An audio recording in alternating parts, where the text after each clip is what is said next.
Hi guys! For today's mini vlog guys, pag-usapan natin si Miss Atisa Manalo ang representing siya 2020-2025 ng Miss Universe. Nakuha niya ang placement and third runner-up. Supposed to be, ngayong 2026 to 2026 ay sasali siya sa Queen of Island, Philippines. So especially, yung announcement of 2020-26, si Miss Atisa Manalo at iba pang mga kandidata, kagaya ni Michelle D at mga veteranang kandidata, MG Lestimosa, tapos kasama dito si Miss Harlin Nicole Bodol. Then, ang mga artistang sasali din si Sanya Lopez. Tapos, yung iba pang mga artista, si Ashley Ortiga, sasali din po ito siya sa mga pageant na ito. Kasi hindi daw bero yung 25 million pesos na sasalian sa pagdating sa pageant treacher. So continue tayo guys, no? Dito tayo kay Miss Atisa Manalo. She is very confident.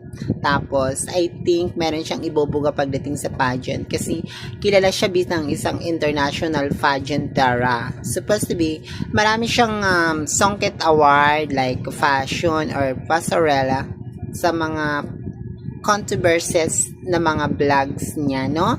Especially dito tayo guys, continue natin ang kanyang dedication pagdating sa controversies pageant. So, third runner-up siya dito guys, 2020-26. Tapos, sumali po siya sa Miss Cosmo, first runner-up siya, 2020-24. Then, sumali siya itong 2020-25 Miss Universe. Nasungkit niya po ang title holder sa Miss Universe Philippines. Tapos pagdating po sa runway of Group Hub, umabot lang po siya sa third runner-up. So, hindi niya nasungkit yung Miss Universe Philippines 2020-26. So, ngayon, itong journey moment ni Miss Atisa Manalo, guys, ay atin aabangan siya kung siya nga ba ang winner of Island Philippines 2026. Especially ang lock niya, very lock niya is be specific lang sa kanyang pagiging isang locking. Maganda yung kanyang lock. Tapos maganda ang kanyang beauty performance. Pagdating po kay Miss Atisa ay marami siyang magagawa or pasabog yung kanyang gagawin pagdating sa mga pageant, no? Darating yung point na siya talaga yung mananalo sa Queen of Island, Philippines. So, ipagdasal natin si Miss Atisa Manalo na siya yung crown moment of the Philippines, of Island Philippines 2026. Especially, alam mo, I think na ma-crown moment niya. Tapos marami siyang mga achievement and realities pagdating in life, no? Marami siyang magagawa sa 25 million, guys. Experience-sensitive na yun, guys. Alam nyo yun.